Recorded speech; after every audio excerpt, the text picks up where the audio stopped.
Hello everyone, it's Shane Kanto, your Wasteland reviewer, and I'm here to review Season 2 of the revival of Gossip Girl, which is actually the last season of the revival of Gossip Girl, as this just got canceled by HBO Max.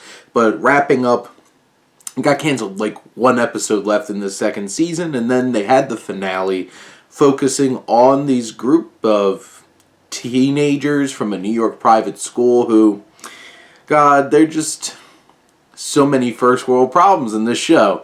I feel like this cast, as always, is very game.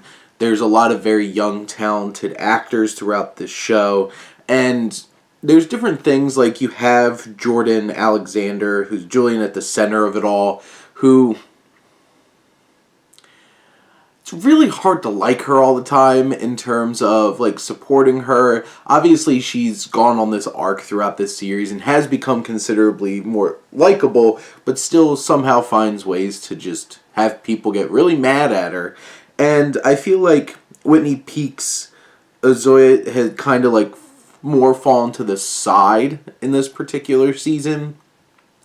But we get to spend a lot more time, especially with our little trio, our thruple, Thomas Darty, Emily Allen Lind, and Evan Mock. So the three of them and all their drama, which there's plenty. It's like, can you be cheating in a thruple if you're just having a regular relationship between two people inside the thruple? And those are the kinds of questions that this show asks.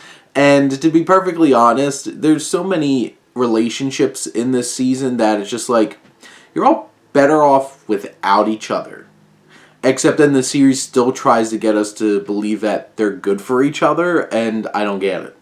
And sometimes those relationships do wind up breaking up like they should, to be perfectly honest, and we see the ramifications of that. It's a very interesting season here because we get this kind of setup where it's like, it could be the end of this story permanently, and, some people made it out pretty alright, some of them not so much, and the whole entire tension of who Gossip Girl is at the center with one of our teachers who's revealed to be Gossip Girl, and then we spend so much time with her throughout this season, seeing her, you have this whole situation where she's starting to get pressured. Tavi Gavinson's Kate Keller, who is Gossip Girl, and Michelle Trachtenberg has a character who comes into this season who's like this very powerful woman who uses a lot of politics and money to try to get information about people and blackmail people, and she winds up really pushing Kate Keller's buttons to try to really ramp up Gossip Girl. And it's just like, are we going to come to a head? Can Kate just, like, step away from all of this and actually just let Gossip Girl go? Which, like, I find it interesting that her drama and, like, her arc is probably the most interesting out of everybody, despite the fact that this show's supposed to be about a bunch of teenagers, and then you have the storyline that's not about teenagers being the most interesting.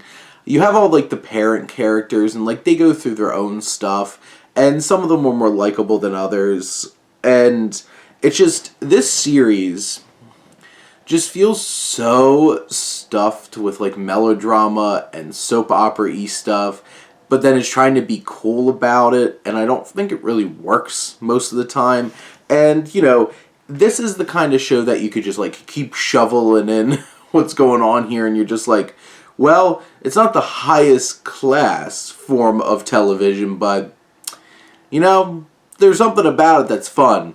And I feel like this season gives the show an actual ending, which I think is nice, even though I feel like their epilogue that they tack on at the end of the last episode feels just a little too neat, I guess, except for one very specific element where it's like, okay, so not everybody has, like, this pitch-perfect ending here, because it just didn't feel right in the sense of this show, because nothing ever ends well, and nothing ever winds up being perfect.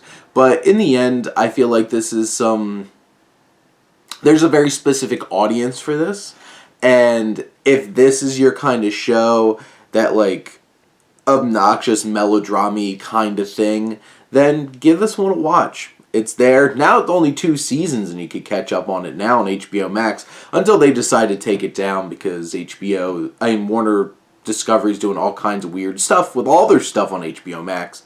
But those are my thoughts on season 2 of Gossip Girl. Let me know what you think and let's talk some TV.